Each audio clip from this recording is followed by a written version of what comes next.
Back talking about identity today. This was originally one video, but I decided to break it up into two pieces. So this is the identity portion of the original video. Enjoy. Moving on. Moving on to identity. So our identities have been really cut down by this coronavirus because a lot of our identity being multifaceted, right? There's this deeper sort of foundational part of the identity of the self that is, I think, the healthiest thing to resonate with, to identify with. And then there's also other aspects of our self that is developed in this lifetime throughout our experiences. So this sense of self by my age now, which is not very long, but this sense of self by my age now is compiled of all the cumulative experiences and my perspectives that I hold towards them combined into this sort of solid mask that I wear when I go out and about in the world, right? I am the guy who did the 24-hour, whatever. I'm the guy who was in the Navy. I'm the guy who, the list goes on of the experiences that I've had and how that can become an identity in and of itself. But these are just all experiences, and that's not to take away from the satisfaction of having experiences, but that is to say that if all of my experiences were taken away and they weren't considered, what is left? If all the things that I own are taken away, what is left? And so, again, this is that identity stripping, right? So all of these things are being taken away. It doesn't really matter as much what I wear on a day-to-day basis because I'm in my apartment. I'm seeing my neighbors and, the same people that I see every day. I'm not going out and about in the world. This sense of identity is not moving forward into a different part of society. It's stagnant right now. So doesn't matter what I drive, doesn't matter what I wear, it doesn't matter what job I have as much, it does, but it's still in the seclusion of your home. It's not something that you're wearing on your shoulder and going out and about in the world with. So the identity is stripped away, and so what you're left with is your skill sets and your character. So you're really left with the very, very core abilities that you've developed in the world so far. And so understanding what those are and taking stock of those things is a very, very important thing to do right now, especially if you're struggling to find out what your place in the world is. A good place to start is, what can I do? That'll help define my place in the world. What can I do right now? What skills do I have? And what skills can I develop? What do I want to do? What do I want to fix? There's a lot of problems in the world, and there's a lot of people, but those problems are still there, and so we can sort of take these two parts of the equation and sort of start to balance things out a little bit. And so again, that self-understanding, and this is a deep self-understanding that we're trying to come to, that is a healthy thing to come to in the absence of society giving us that sense of self and that sense of identity. So we're left with this sort of deeper sense of self that is, I think, core to every human being, but is elusive because of the distractions that we have in our life. And so really it is sorting through a lot of those superficial aspects of the self, right? So doing some writing, doing some self-reflection, figuring out why the experiences in your life happened the way that they did, why did you react the way that you did, and sort of putting those pieces of the self, of your experiential self, into place so that you can dive even deeper, right? Because you need to have things make sense as you go along. You can't just dive down to this, deep understanding of the self without having gone through the more superficial aspects and putting those in place into a way that makes sense. So that beautifully leads me into the next point, which is unresolved conflict. And this is something that I'm seeing a lot of.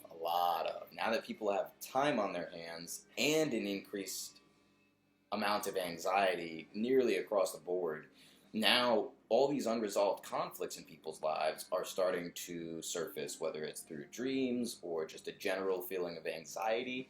There's a lot of a lot of problems that we've suppressed, that people have suppressed over years and years and years, and things panned out in a way where that was able to continue until this happened, until a forced increase of anxiety and a forced period of self-reflection, right? Because when you have no time, when you're not busy, right, we're always doing things before this coronavirus thing, and so that keeps our mind off of ourselves and the things that we don't like about ourselves. But now we're forced to look at that. We have to look at it because we have nothing else to do. There's only so much time, that you can keep busy with before you burn out, especially when you're in the same environment all the time.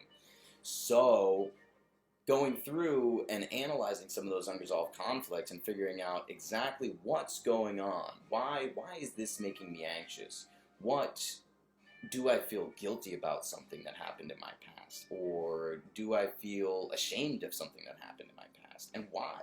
What causes me to feel that? And it's all this very complex, interconnected web that is your sense of self and your experiences. But it takes some sorting through and some mapping out to really get the most out of that and resolve those conflicts and be able to move forward as a more effective person. Which I want to conclude with purpose. Okay, purpose. So when we're left with, when all those things are taken away, when your jobs are taken away, right, and you're just sort of have this abundance of time and you don't know what to do with it, again, that default mode is that you're not going to do anything. When left to decide, what we're going to do with our life, if we weren't given a direction by somebody else, a lot of times I think people would choose to not do anything.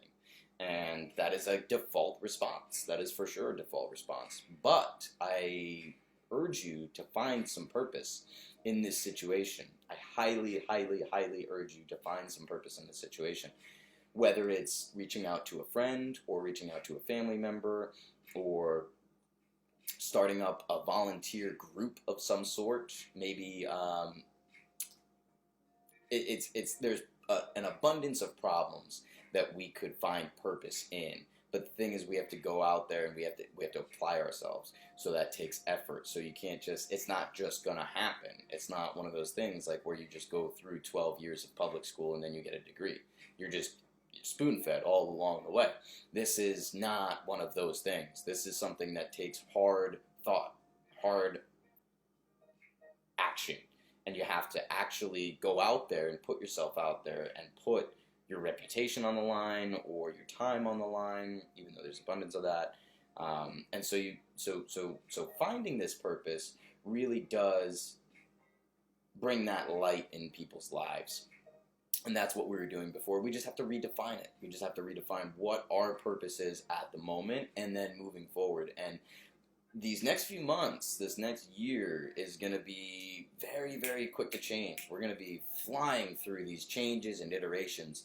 As soon as we get back into the real world, we're going to have to figure out how to operate, how to socialize while staying safe.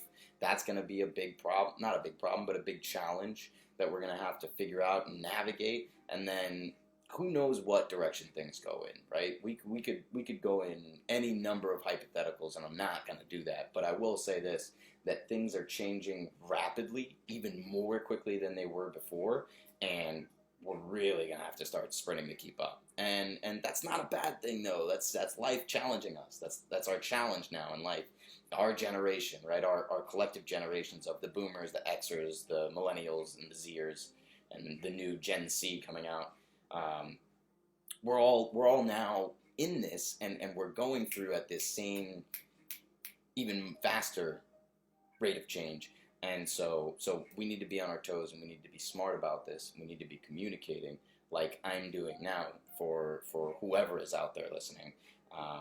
We need to communicate with each other and really, really get on the same page globally as best as we can.